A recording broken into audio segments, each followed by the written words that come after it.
Assalamualaikum warahmatullahi wabarakatuh. Waalaikumsalam warahmatullahi wabarakatuh. Selamat sore sahabat Bawaslu. Jumpa lagi bersama saya Bangkit Permadi dalam kegiatan ngabuburit pengawasan di bulan Ramadan kali ini. Kali ini kita sudah kedatangan narasumber. Kebetulan ini yang sangat luar biasa hadir bersama kami Dr. Jailan Solat SKP MKes. Beliau adalah Kepala Dinas Kesehatan Kabupaten Wonosobo. Selamat sore Bapak, sehat? Selamat sore, sore. Lancar puasa Pak? Alhamdulillah. Alhamdulillah. Vocal show ini. Oke Bapak, ini yang sangat luar biasa yang harus sahabat Bawaslu ketahui adalah kenapa kok Bawaslu Kabupaten Wonosobo sampai menggandeng Dinas Kesehatan sih gitu. Urusannya pemilu, ini kok Kepala Dinas Kesehatannya disuruh ngobrol di Bawaslu gitu Pak. Sempet kaget nggak Pak? Oke, jadi begini Pak, Bawaslu itu ada program yang namanya Jumat Sehati. Saat ini di tahapan yang non tahapan, Bawaslu RI mengeluarkan surat edaran bahwasanya setiap satker di tingkat provinsi maupun kabupaten kota untuk melaksanakan program Jumat Sehati dan Jumat Berlian. Itu kaitannya dengan Jumat Sehati, tujuannya karena memang kita di satker-satker itu untuk mengencangkan lagi kaitannya dengan program-program kesehatan. Secara internal kesekretariatan, bisa kegiatan olahraga dan lain sebagainya. Biasanya kalau kita sebelum puasa. Terus kalau selama puasa Ramadan ini kebetulan kita perbanyak di kesehatan jiwa, Pak. Jadi setiap Jumat kita melakukan ngaji. Begitu ada tausiah yang kita gandeng di dari KUA itu kan ada penyuluh keagamaan. Jadi kita setiap Jumat gandeng itu. Jadi kesehatan jiwa dan raganya itu tetap jalan walaupun selama bulan Ramadan. Nah, kali ini kita pengen ngupas kaitannya dengan kesehatan selama bulan Ramadan ini, Pak. Jiwa dan raga nanti kita kaitkan dengan kesehatan fisiknya kaitannya dengan bulan Ramadan. Oke Pak Jailan, ini kayaknya temanya agak sedikit santai karena puasa Ramadan. Sembari menunggu buka kurang lebihnya ya 2 jaman lagi lah. Ini kita mulai jam 4 ya. Jam 4 jadi ngabuburit selang menunggu buka. Bapak Ibu sahabat Bawaslu semua bisa menyaksikan ini sampai berbuka nanti. Pak, kaitannya dengan buka puasa, kalau tadi kita ngomongin buka puasa. Ada tagline yang membuat saya agak menarik kaitannya dengan berbukalah dengan yang manis. Kan? Tagline-nya kan kalau Ramadan kan itu Pak, kan? Berbukalah dengan yang manis. Kalau kita tahu, ya sekelumit yang saya pahami dan baca bahwasanya kalau kita berbuka dengan yang manis-manis itu baik nggak sih Pak? Gitu. Karena posisinya mungkin kadar glukomiknya, kadar gulanya bisa langsung naik, kemudian nanti ada dampak apa gitu Pak? Ya, berbukalah dengan yang manis. Manis ini siapa? Jadi, ya berarti kan kita puasa seharian ya, paling nggak berapa itu? Antara 12 jam. 12 jam, 12 atau 13 jam. Berarti dari pagi, dari imsak gitu, berarti kita menahan diri tidak makan dan minum. Otomatis berarti kadar gula darah kita, berarti otomatisnya dia turun. Ya, turun. Ya, sebenarnya nih ada proses-proses dalam tubuh yang itu sebenarnya juga baik gitu ya, positif. Tapi anjuran untuk berbuka dengan yang manis mungkin juga dalam rangka tadi itu untuk segera mendapatkan ganti gula, ganti sebagai sumber metabolisme, sumber energi yang penting untuk metabolisme tubuh. Tapi apakah semua yang manis ya gitu ya? Jangan-jangan nanti kalau kita minumnya langsung sirup manis, teh manis, kolak manis ya itu apa itu malah justru nggak berbahaya gitu. Itu yang sampaikan itu ya. Bisa jadi itu berbahaya. Berarti kan ya manis di sini ya manis dalam arti sesuai dengan kondisi tubuh kita. Iya, kalau misalkan kita normal, gula darah kita terkontrol normal, berarti ya oke lah minum dengan teh manis gitu. Atau juga ada saran, maksudnya kalau zaman Rasul dulu di di sana di Iya, Mekah iya. sana ya bukannya dengan kurma. Kurma Pak ya. Karena kurma itu dia selain memberikan jumlah gula glukosa yang cukup, di kurma ini ada zat baiknya juga serat, dia tinggi serat. Jadi selain dia Oh, manis, oke. dia segera mendapatkan kecukupan mengganti sumber energi yang selama 12 jam Iya. ini kita tekan itu bisa dapat segera gantinya. Selain itu dia juga punya kandungan serat yang tinggi sehingga itu juga bagus untuk sistem pencernaan. Oke. Jadi ini memang harus bijaksana. Nah, Iya. misalkan lagi berbukalah dengan yang manis, tapi kalau misalkan kita yang puasa, misalkan saya dengan dengan diabetes, dengan kencing manis, Iya, otomatis iya. ya dengan sentakan Yang yang manis. manis yang tinggi itu juga barangkali nanti ini lonjakan Lonjakan. lonjakan kadar gula darahnya juga bisa lebih cepat dan itu juga nggak baik Nggak juga baik, untuk Pak. untuk kesehatan Karena kita. kalau tadi ngomongin sunahnya itu kan dengan 3 atau 5 Iya, biji biji kurma dan air kurma. putih gitu Iya, Pak ya. iya, iya. Oke, oke. Sebenarnya itu sudah ada apa ya, sunah yang dianjurkan ya, karena ya itu tadi Pak, mungkin kurang lebih ya 13-12 jam kita berpuasa, terus kan kita pengennya langsungnya itu Pak di meja biasanya kita gorengan gitu kan Pak, ada gorengan, ada sirup, ada wah macam-macam, jadi itu lupa. Nah dampaknya karena kita makanan manis kadar glukomeiknya tinggi, akhirnya itu yang bisa menyebabkan ngantuk Pak, bener. Kalau kadar gulanya naik terus di tubuh kan ada alarm nih Pak. Iya. Kalau dia kadar gulanya naik kan gimana caranya tubuh itu untuk menurunkan, untuk menormalkan. Nah, ada yang saya baca bahwasanya kalau kalau kita buka dengan minum-minuman yang manis, kolak, sirup dan lain sebagainya itu bisa menyebabkan ngantuk, lemas dan menjadi lapar Pak setelah buka. Itu bener nggak Pak kalau kayak gitu? Jadi sebenarnya kan kalau tubuh kita itu selama kita puasa itu ada yang membagi menjadi 3 fase. Jadi 4 jam pertama itu sebenarnya kadar glukosa dalam tubuh kita sebenarnya masih oke-oke saja. Jadi ya dia masih di fase absorpsi itu namanya ya. Jadi itu kadar Karena glukosanya habis sahur itu habis makan sahur itu sahur Pak ya. itu masih ya. Jadi itu belum ada dampak Iya, di tubuh itu belum ada dampak. Kemudian dari 4 jam sampai 12 jam yang kedua itu sudah mulai menipis ini kadar glukosa darah kita. Oke. Tapi sebenarnya di situ kita dapat efek positif dari puasa kita. Karena apa? Ada peralihan pemanfaatan sumber energi dari tubuh. Dari dia membakar glukosa, karena glukosanya kan semakin tipis, akhirnya glikogen yang ada di hati juga mulai dibakar.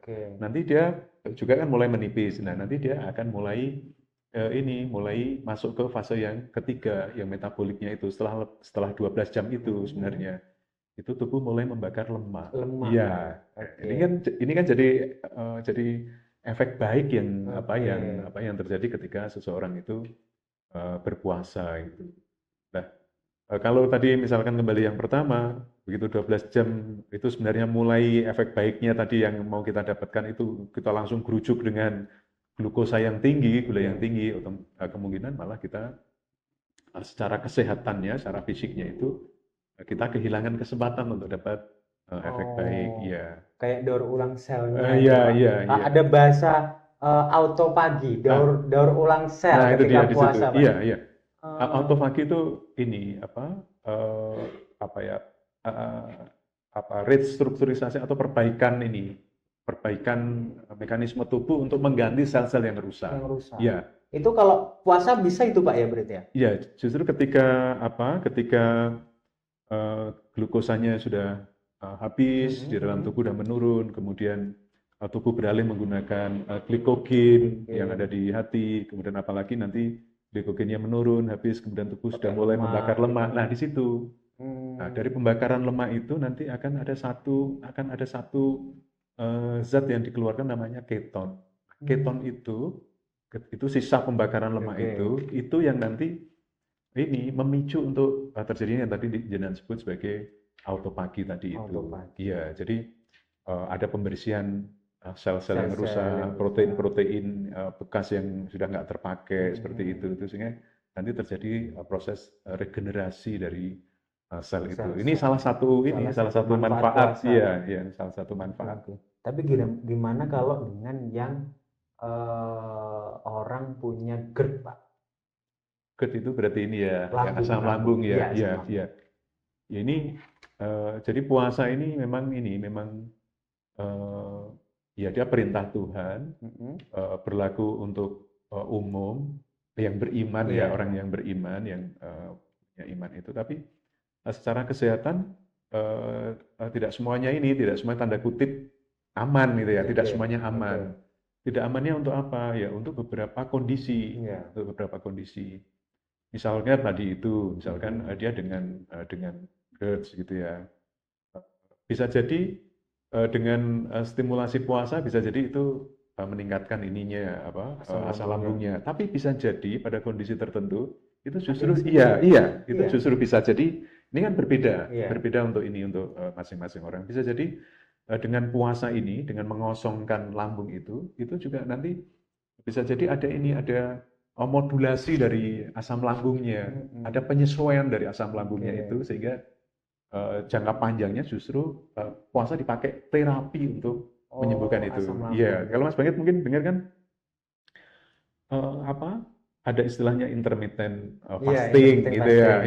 Selain Ramadan, selain puasa Ramadan itu ada jeda, jadi ada ruang, ada waktu tertentu, jam sekian sampai jam sekian adalah waktu untuk makan, jam sekian sampai jam sekian waktu untuk puasa untuk membatasi itu juga ini. Atau ada misalkan kondisi misalkan lansia gitu ya, misalkan dia sudah mengalami penurunan fungsi di saluran pencernaannya kayak gitu. Nah, mungkin dengan puasa yang sampai 12 jam itu mungkin juga berisiko untuk masalah kesehatan pada lansia. Makanya kan agama juga jadi boleh bayar fidyah untuk mengganti gitu. Sebenarnya ini sudah diatur semua bahasa langitnya itu sebenarnya sudah luar biasa sekali. Atau misalkan kondisi misalkan tadi itu kencing manis misalkan ya diabetes dengan kadar gula darah tertentu kayak gitu. Itu mungkin puasa sepanjang itu mungkin juga bisa menurunkan kondisi dari seseorang itu.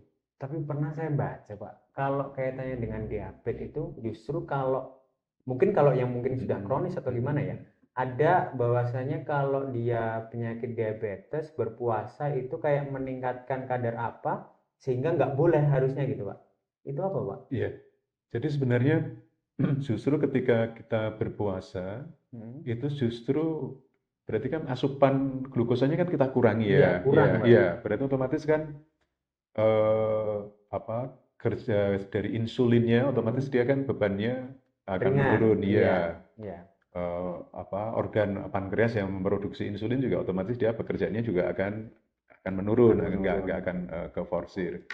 Dengan jumlah glukosa yang menurun, otomatis berarti di situ ada kesempatan bagi insulin untuk apa? Untuk meningkatkan sensitivitas dia untuk menurunkan gula darah itu. Jadi insulin kan seperti kunci yang membuka biar gula di dalam darah itu dibuka, dia masuk ke sel. Kalau nggak ada insulin berarti nggak ada kuncinya. Jadi gula yang ada di dalam darah itu dia terkunci di dalam darah, dia nggak bisa masuk ke sel. Sementara selnya kurang gula, di dalam darahnya kelebihan gula, kan kayak gitu.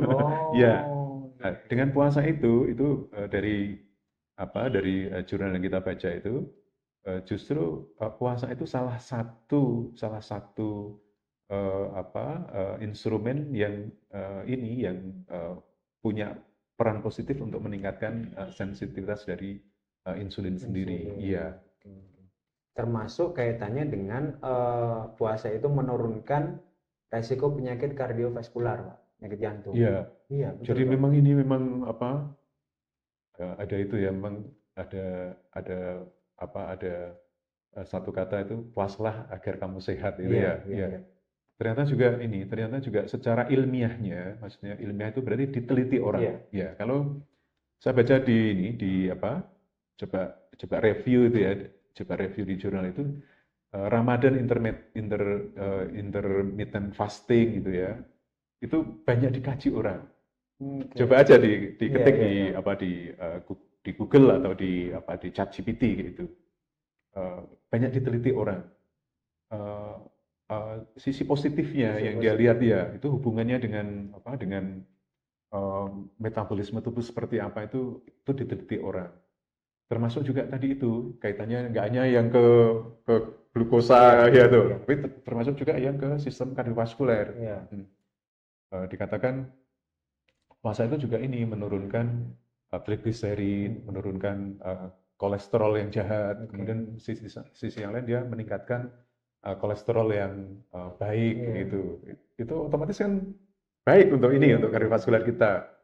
Di sana ada autofagi, otomatis kan itu kan nggak hanya di saluran cerna juga, termasuk juga di sistem kardiovaskuler, termasuk juga di sistem saraf kita, di otak kita, berarti di situ ada permajaan untuk untuk sel-sel jantung kita, sel-sel pembuluh darah kita, sel-sel otak kita, sehingga artinya itu juga meningkatkan kesehatan dari organ-organ tubuh kita yang itu kan vital-vital itu penting-penting semua itu.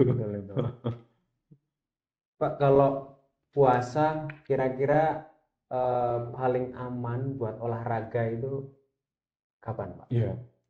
Jadi kan kita sebagian salah persepsi ya. Jadi puasanya orang tidur itu ya enggak ada gitu. Iya, jadi kita mager aja. Ya kan? Nah itu apalagi kan saat ini kan lagi banyak boomingnya para pelari-pelari. Iya, justru gitu. ini. Ya, saya kayaknya juga mengikuti Bapak loh. Ini kayaknya lagi rajin lari-lari. Iya, saya ini.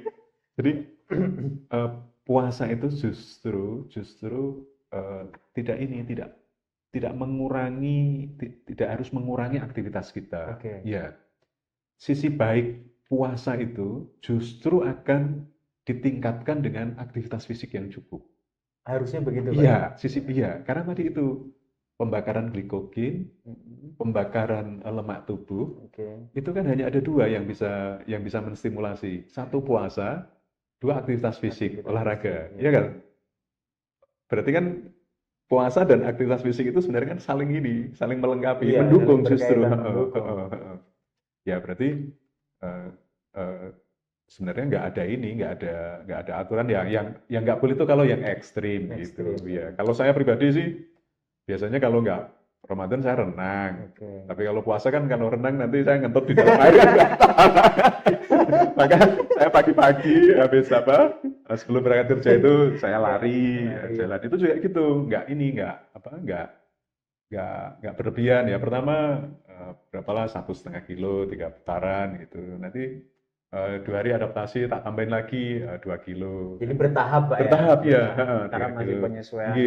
Kemarin saya ada coba 5 kilo.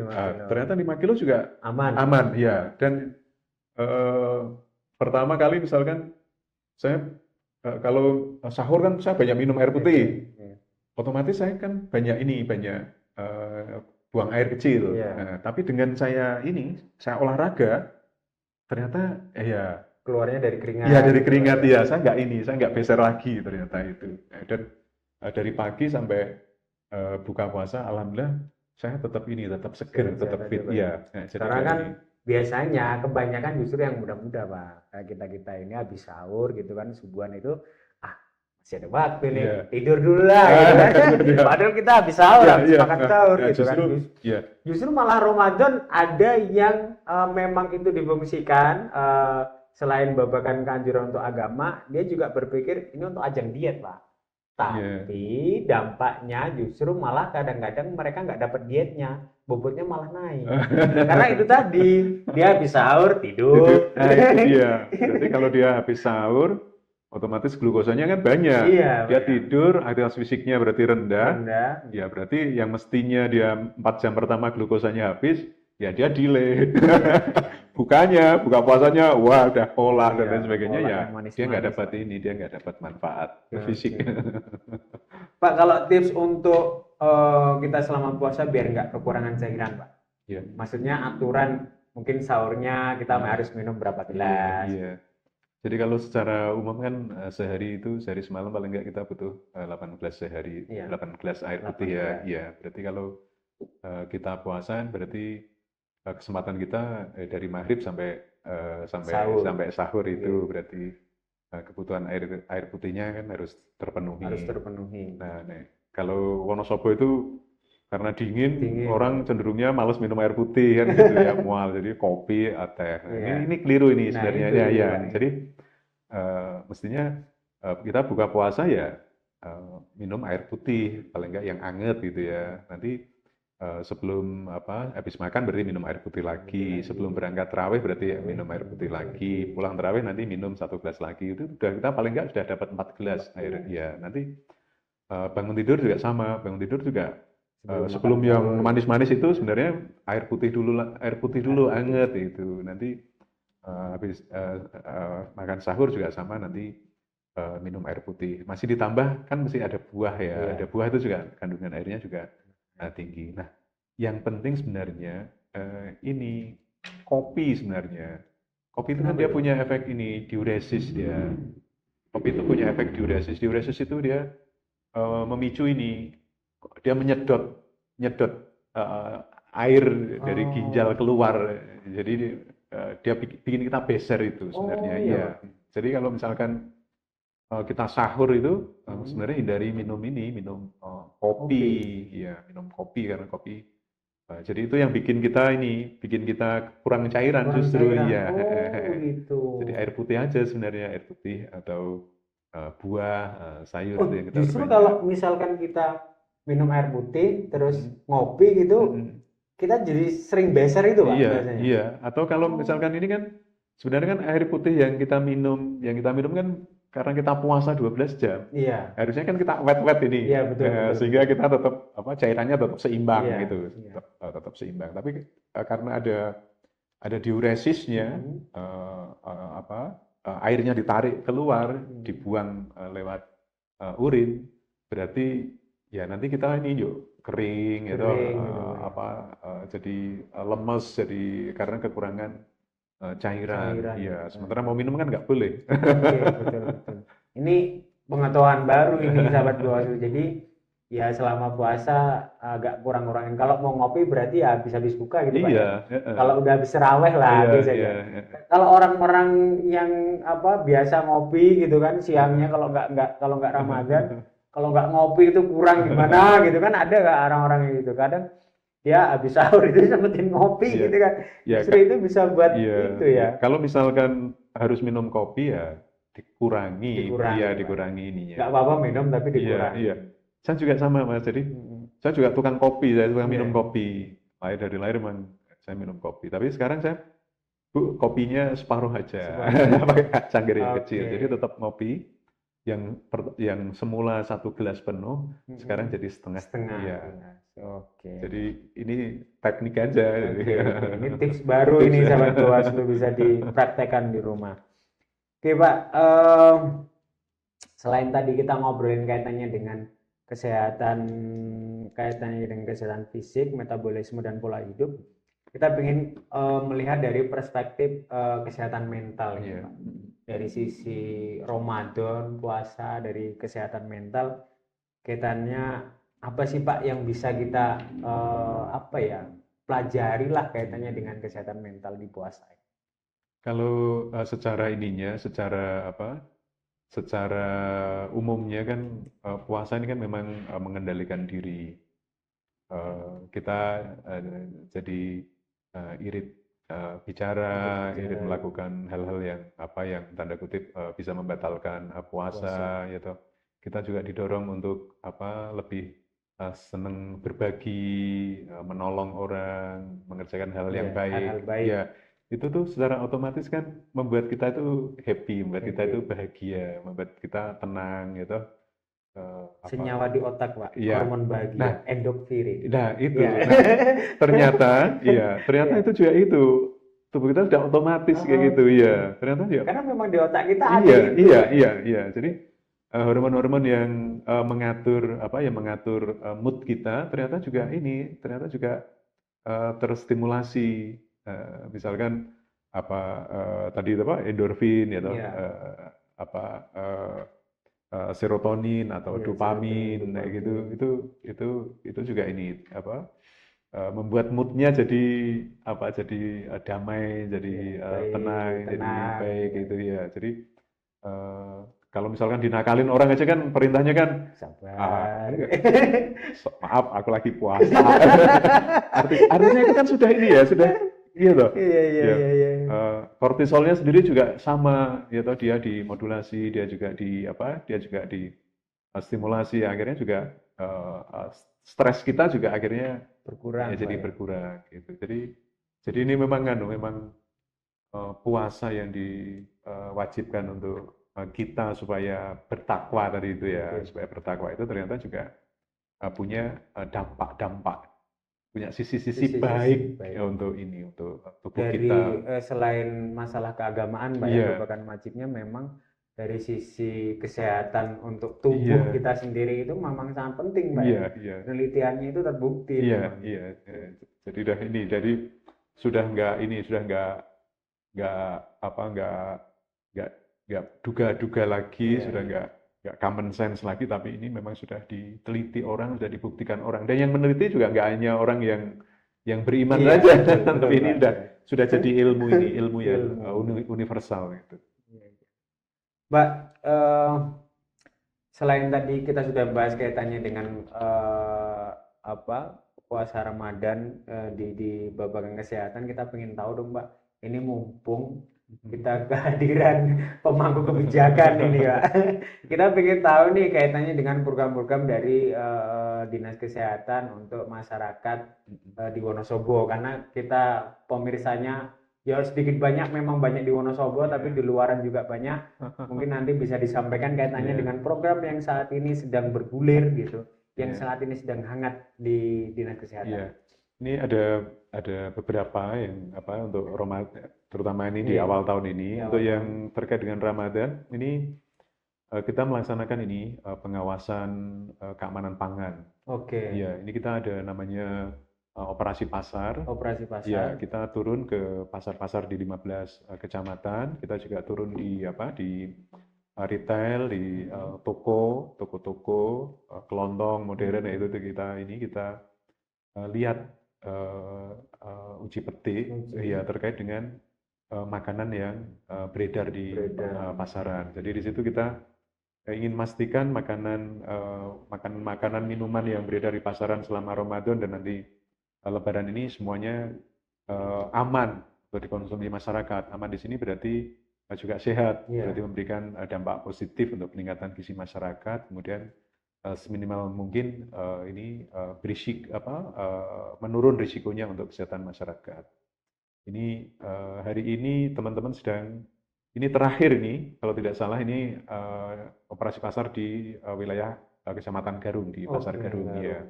Ini hari terakhir. Itu juga yang kita lihat itu satu kita lihat makanan yang kadaluarsa. Oke. Ya, yang kedua makanan yang ini yang cacat, yang rusak, Rusak. ya yang labelnya nggak sesuai itu juga Oke. kita lihat. Kita juga ini cek lab, kita bawa alat, Oke. iya, Oh, langsung iya, gitu? iya on the Oh, spot, oke, on the spot. oke. Jadi kita lihat ini bahan-bahan berbahayanya, misalkan pengawetnya, Pengawetnya, burak dan lain burak. sebagainya, misalkan pewarnanya, itu tuh ini kita lihat perasanya dan lain sebagainya itu nanti kita lihat. Dan ini kita tindak lanjutnya ya kalau misalkan dia ada ketemu bahan berbahaya atau dia expired ya memang kita minta untuk itu ditarik dari peredaran sehingga tidak berisiko menyebabkan masalah kesehatan masyarakat. Kalau dari 15 itu Pak sudah ada temuan-temuan apa gitu Ya, selama terbanyak kalian? ini. Iya, sudah. Saya lihat ininya. Jadi yang pertama kita menemukan jumlah yang sangat banyak untuk yang produk yang expired. Oke. Ya, ini mohon ini Bapak dan Ibu warga masyarakat lebih perhatian karena makanan yang expired itu berarti dia makanan yang rusak kan berarti Rusak, makanan ya. untuk minuman.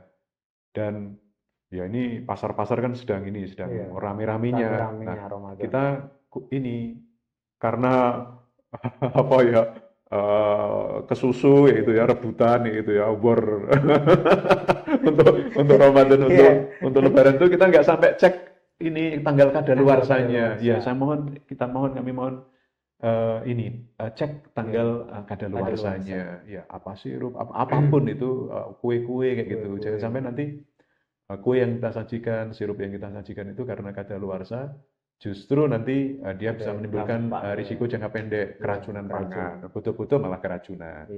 Atau nanti misalkan nanti jangka panjangnya kan berarti ya bisa ini dampak-dampak yang dampak-dampak yang panjang secara jangka panjang. Kemudian juga mohon dilihat ininya apa kemasannya itu. Ya kalau kemasannya memang sudah menggelembung atau sudah sobek ya jangan diterima karena kalau sudah sobek berarti dia terpapar udara luar kan berarti risiko kontaminasi bakteri, kontaminasi jamur kayak gitu. Berarti nanti dia juga punya risiko. Sehingga ini kita juga ini menemukan yang ini bahan-bahan berbahayanya juga cukup signifikan.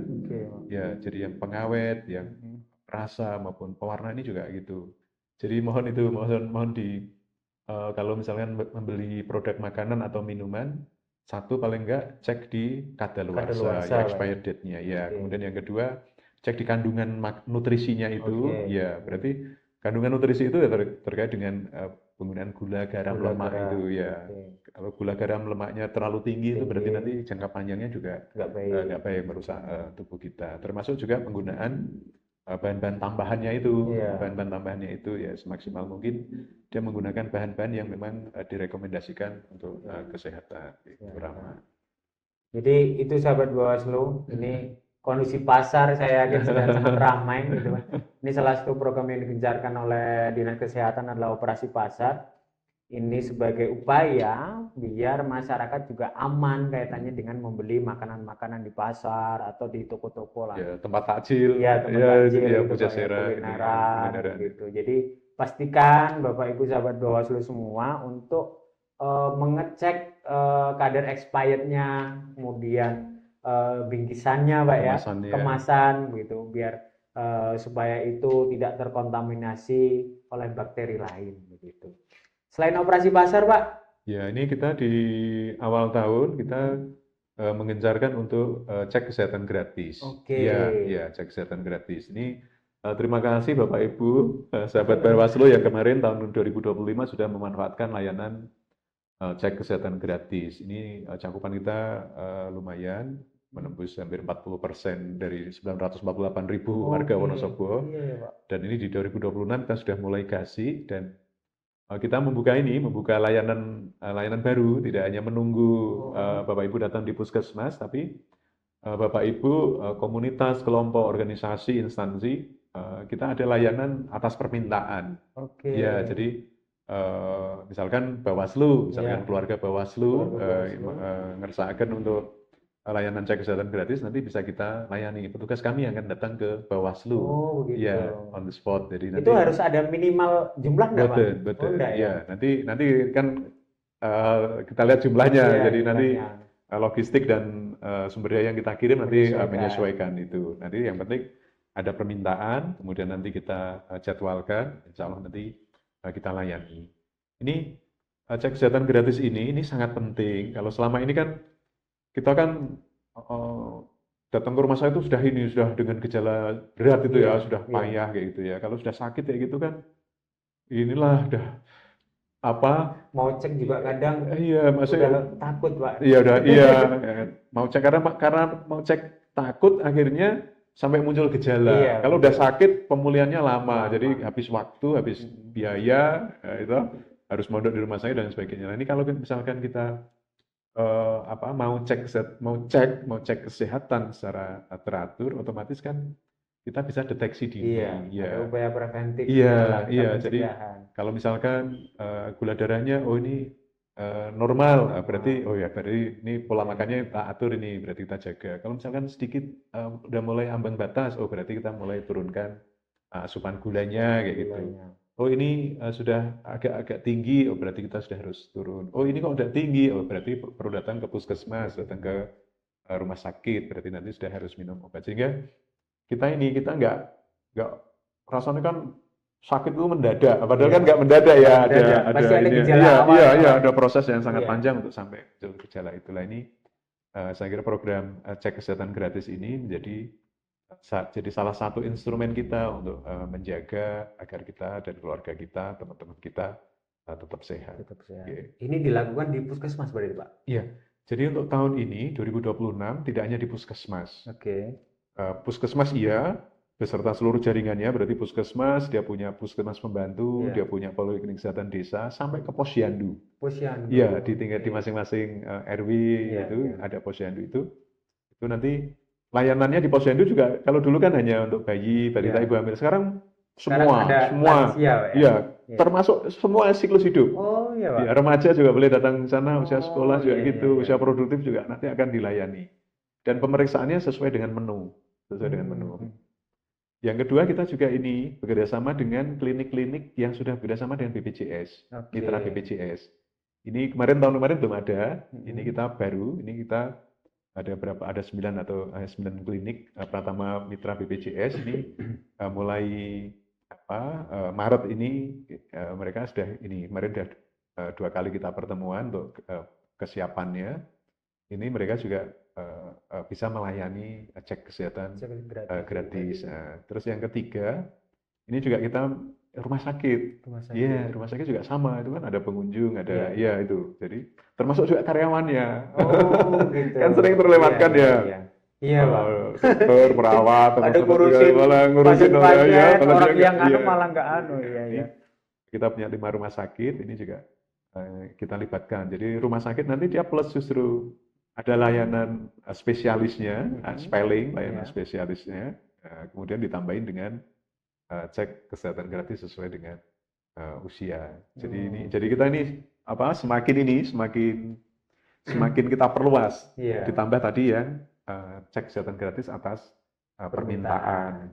Boleh organisasi keagamaan, boleh organisasi sosial, boleh organisasi kepemudaan, boleh organisasi politik, boleh pondok pesantren, boleh instansi kantor, kita fasilitasi, insya Allah. Itu sahabat Bawaslu, jadi ini ada program yang sangat baik ini, identifikasi dini Pak yang bahasanya. Jadi jangan sampai nanti kalau udah sakit parah bawa ke rumah sakit. Jadi cek kesehatan gratis ini biar ada upaya untuk preventif lah, pencegahan, biar misalkan kita tahu misal tensinya tinggi berarti harus gimana, Pak ya, ada upaya pencegahannya. Gulanya tinggi harus gimana. Jadi nanti bahasanya itu nggak ujuk-ujuk diabetes gitu. Iya betul. Kan nggak langsung diabetes, ada pre-diabetes yang ininya juga panjang gitu. Makanya, nah itu hal-hal yang sangat penting untuk kita lakukan. Kita manfaatkan itu Pak, program-program dari pemerintah. Selain itu Pak, selama 2026 ini mumpung masih awal-awal tahun. Iya, ada banyak ini ya. Sebenarnya kan program kesehatan itu kan ada banyak ya. Termasuk kemarin yang mungkin jadi isu itu penghentian. Nah itu Pak, iya. Peserta BPJS. Penghentian itu saya langsung ingat ini BPJS ini Pak. Itu saya ingin tahu dulu deh Pak. Kaitannya dengan ada beberapa pasien yang BPJS-nya dinonaktifkan. Sebenarnya itu karena masalah apa sih Pak? Kendalanya itu. Jadi ini kan kebijakan pemerintah pusat dengan pemberlakuan desain data tunggal sosial ekonomi nasional. Jadi dari data tunggal sosial ekonomi nasional itu masing-masing keluarga itu sudah terpetakan, dia ada di desil berapa, dari desil 1 sampai dengan desil 10. Ya, kalau dia dari desil 1 sampai desil 5 berarti dia tercover oleh BPIJK, BPJS yang penerima bantuan iur itu dari pemerintah pusat. Tapi kalau yang di atas desil 5, dari desil 6 sampai 10 berarti otomatis dia keluar. Itu ya, jadi non-aktif secara otomatis. Dan itu kan akhirnya yang kemarin membuat reaksi di masyarakat kita. Tapi alhamdulillah di Wonosobo kita sudah proaktif. Jadi sebelum ada geger-geger ini kita sudah komunikasi dengan teman-teman ini, dengan komunitas penyakit kronis yang ada di Wonosobo, misalkan dengan teman-teman KPCDI misalkan ya. Hemodialisis itu kita minta ini ya kerjasama kan, dinas kesehatan kan nggak mungkin ngecekin satu persatu karena kita memang nggak punya ini, nggak punya database-nya iya itu, Pak. dan nggak punya akses untuk ngecek itu, iya Oh. nggak punya akses kita. Jadi dinas kesehatan pun nggak bisa nggak punya data masyarakat mana saja yang betul, dinonaktifkan. kalau yang PPIJ kan betul sakit, kita Nggak nggak bisa, punya Pak, ya? akses ya. Makanya kemarin dengan KPJDI kita yang dilayani di RSI, yang dilayani di RSUD, yang dilayani di rumah sakit PKU kan 3 rumah sakit ini yang hemodialisis. Kan bisa terdeteksi, oh ternyata kemarin ketemu berapa? 6 atau 8, pertama ketemu 6 orang yang non aktif. Ya, kita bantu. Ya, kita bantu dari yang pertama kita dengan Dinas Sosial PMD ini juga luar biasa respon dari teman-teman di Dinas Sos PMD. Kita juga kerjasama dengan DPM PTSP di Mall Pelayanan Publik untuk reaktivasinya. Dan alhamdulillah juga sebagian tuh 1 kali 24 jam bisa kita reaktivasi. Yang kedua, kita juga punya skema PPI Pemda. Jadi yang dari dana Pemda, walaupun ini jumlahnya nggak banyak ya, maksudnya kita benar-benar lihat prioritas. Tapi untuk teman-teman yang kronis kan memang harus prioritas ini ya.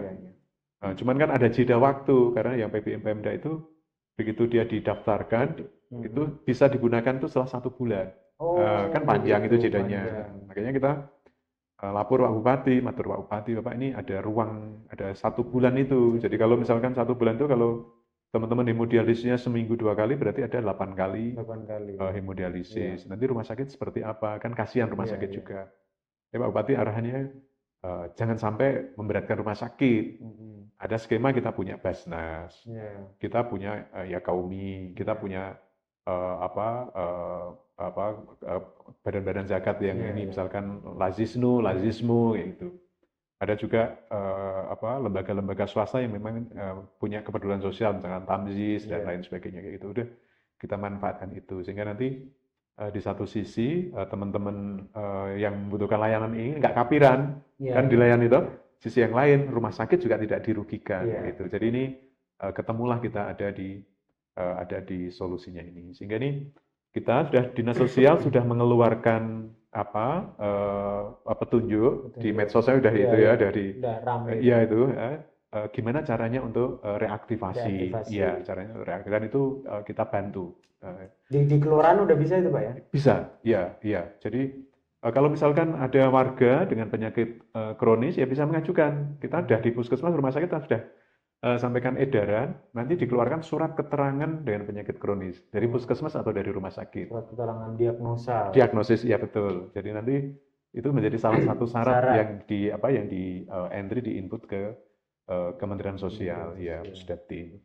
Pak, kalau dari pasien HD sini dari 6 orang ini sudah clear semua? Sampun, sudah clear. Ya itu kemarin juga ada perkembangan baru, ada tambahan ada 2 lagi. Tapi ini kan kita sudah ini ya saling ya. Jadi dari teman-teman komunitas juga proaktif, dari dinas kesehatan juga proaktif, dari dinas sos PMD juga proaktif. Dia menempatkan 2 orang petugasnya di Mall Pelayanan Publik. Ya, dari desa kelurahan juga proaktif, kecamatan proaktif sehingga ini alhamdulillah di Wonosobo teratasi, nggak sampai menimbulkan guncangan sampai rame ya. Ini alhamdulillah Wonosobo betul. Alhamdulillah teratasi semua.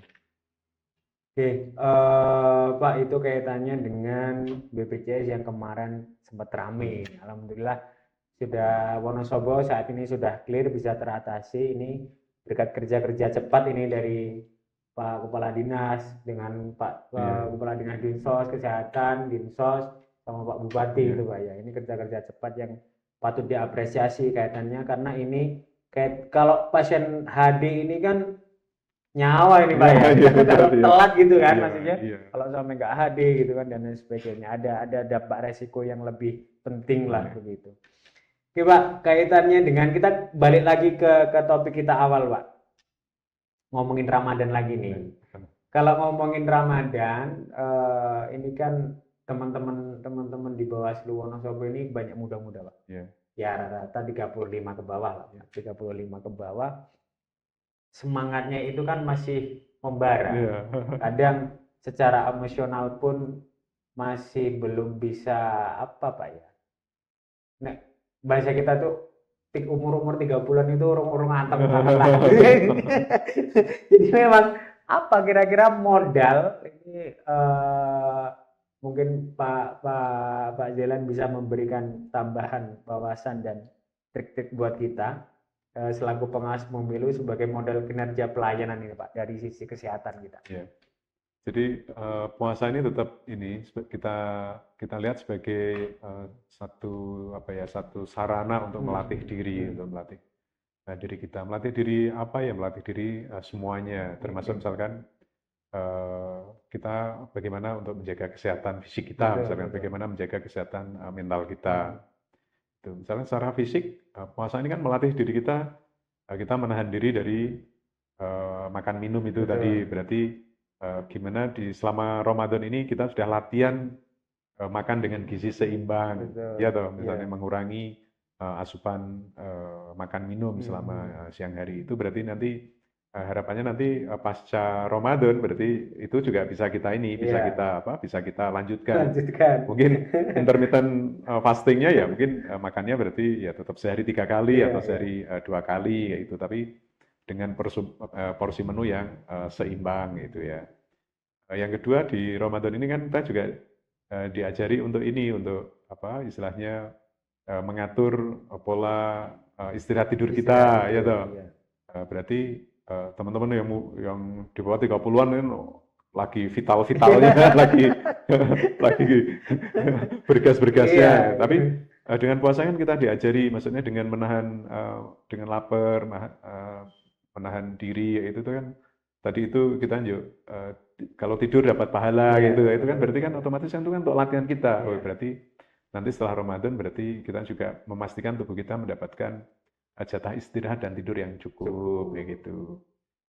Yang ketiga kita sebenarnya juga diajari untuk latihan aktivitas fisik tuh, misalnya gimana sih lah kita sholat tarawih itu misalkan paling enggak ada yang 20 rakaat atau ada yang 8 rakaat ya, itu pilihan, tapi itu kan sebenarnya kan aktivitas fisik kayak itu.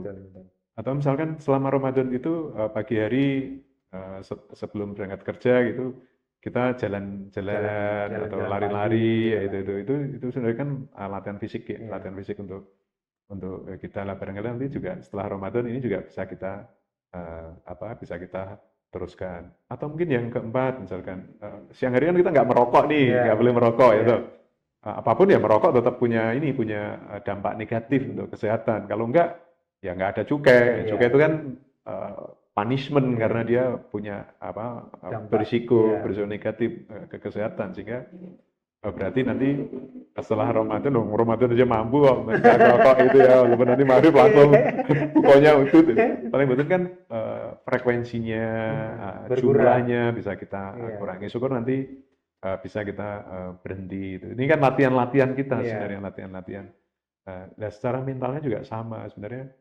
Dari puasa ini kan kita secara rohani, secara mental, secara psikis itu kan juga dilatih kan, latih untuk menahan diri. Yang biasanya gampang marah kan akhirnya saya sedang puasa, berarti kita nggak diajari, dilatih untuk tidak langsung marah, tapi kita ada pause dulu, ada berhenti dulu, atau sejenak dulu. Apa tuh masih yang bikin emosi apa itu kan sebenarnya kan latihan kita. Nah, insya Allah nanti kalau misalkan latihan-latihan ini bisa kita teruskan, syukur bisa kita tingkatkan di pasca Ramadan itu, ya insya Allah kita menjadi pribadi yang lebih baik tadi itu, yang jadi lebih takwa. Harapannya begitu Pak ya. Ini kayaknya gampang diucapkan, tapi ya mungkin ada kutip sulit untuk dilaksanakan. Tapi meskipun itu sulit, insya Allah bisa kita lakukan. Ya, Pak. Jadi harapannya memang hal-hal baik selama Ramadan ini bisa berlanjut ke pasca Ramadan. Bukan berarti nanti setelah Ramadan puasa gitu kan, setelah Ramadan nanti kita makannya teratur lagi gitu kan. Jadi upaya-upaya kalau dietnya itu lupa sudah. Pak, kalau ada nggak sih biar kita itu puasa Ramadannya selain pahalanya dapat, upaya kesehatannya dapat. Saya pengen dapat trik dan tipsnya biar puasanya itu benar. Jadi nggak kayak kita benar-benar menjaga pola hidup dengan berpuasa itu benar. Misal kayak sahur, kita baiknya itu asupannya apa? Kalau buka itu baiknya apa gitu. Jadi biar puasa kita itu benar gitu Pak. Biar taruhlah kata tadi yang saya bilang, biar nggak ada di puasa kok malah bobotnya naik gitu. Jadi kita ingin tahu edukasi pola hidup sehat selama Ramadan. Jadi kalau terkait dengan makan minum, ya baiknya itu berarti seimbang. Jadi menu dengan gizi seimbang. Kalau zaman saya masih kecil dulu 4 sehat 5 sempurna gitu ya. Berarti kan komplit di situ, ada karbohidratnya, ada proteinnya, ada lemaknya, ada vitamin-vitamin dan mikronutrisi yang lain kayak gitu. Itu kan harus seimbang. Sehingga misalkan apa sebagai yang kita makan diisi piringku ya di situ berarti ada karbohidratnya. Nah, mungkin karbohidratnya bisa kita turunkan ya sepertiga isi piring aja kayak gitu. Nanti yang 2/3 berarti kita isi dengan sayur, dengan lauk, dengan buah kayak gitu ya. Dengan untuk mencukupi kebutuhan gizi kita itu. Dan ini juga relatif juga masing-masing orang. Kalau misalkan tadi yang dengan penyakit tertentu kan otomatis akan berbeda lagi. Jadi ini nggak ada patokannya kayak gitu. Yang penting tidak berlebihan. Berarti kalau kita berlebihan malah nggak dapat efek positifnya dari puasa kita. Karena memang semua sesuatu Pak. Kalau nggak baik. Iya. Seimbang kan berarti ya. Seimbang. Jadi sebenarnya mudah misalnya. Sebenarnya kan mudah aja. Berarti makan ya berarti harus ada entah nasi, entah leye, entah nasi jagung kan berarti untuk karbohidratnya. Berarti nanti harus ada sayurnya, berarti ya ada lauknya untuk kecukupan proteinnya ya. Mungkin juga sedikit lemaknya juga mungkin ini dan untuk vitamin mikronutrien itu mungkin dari buah-buahannya itu mungkin yang harus ada di piring kita. Oke, begitu sahabat Bawaslu, tadi sudah panjang lebar ini kita ngobrol. Ada beberapa program tadi dari Dinas Kesehatan Wonosobo kaitannya dengan upaya-upaya selama bulan Ramadan. Dari Dinas Kesehatan gencar melakukan operasi pasar, memastikan bahan baku makanan dan lain sebagainya ini benar-benar aman untuk dikonsumsi selama Ramadan dan Lebaran besok begitu. Ada cek kesehatan gratis. Harapannya sahabat Bawaslu semua, Bapak Ibu semua bisa melakukan cek kesehatan gratis, bisa di puskesmas, bisa di posyandu, betul Pak ya? Itu tadi yang bisa dilakukan oleh Bapak Ibu semuanya. Saya pengen closing statement dong Pak, kaitannya dengan obrolan kita sore hari ini sebelum kita berbuka puasa bersama keluarga. Ya, terima kasih Mas Bangkit, sahabat Bawaslu. Saya kira puasa Ramadan ini menjadi salah satu instrumen penting kita untuk menjaga kesehatan diri kita masing-masing, jaga kesehatan keluarga kita. Latihan-latihan yang kita lakukan selama Ramadan dengan menahan diri dari makan, minum, kemudian juga hal-hal yang bisa membatalkan itu ya, termasuk juga tidak merokok dan lain sebagainya, itu saya kira ini adalah gaya hidup yang baik, yang positif untuk mendukung kesehatan kita. Sehingga kalau latihan-latihan ini nanti kita teruskan, kita tingkatkan setelah Ramadan itu, insya Allah kita akan mendapatkan sisi positif, mendapatkan dampak positif dari masa Ramadan yang kita lakukan. Dan terakhir saya kira ada banyak layanan yang kita desain untuk masyarakat Kabupaten Wonosobo, termasuk juga cek kesehatan gratis. Ayo ini kita manfaatkan sebagai sarana untuk mendeteksi keadaan kesehatan kita secara dini, sehingga kalau zaman dulu kita takut periksa, lah nanti kalau diperiksa ketahuan sakitnya. Justru sekarang kita balik. Justru kalau ketahuan lebih dini, kita bisa memberikan lakukan tata laksana dini sehingga tidak berkembang menjadi sakit yang berat dan berlanjut. Ya. Ngatur mungkin Mas Bang, terima kasih. Terima kasih Pak Jailan atas waktu dan kesempatannya. Senang Pak, saya bisa ngobrol banyak hal kaitannya dengan dunia kesehatan. Banyak hal yang bisa saya pelajari, banyak hal ilmu-ilmu baru. Kalau kita biasanya berkecimpung di dunia politik terus Pak, ada dunia kesehatan, akhirnya kita ingat, oh iya berarti ini saya kalau buka ini jangan banyak gorengan gitu.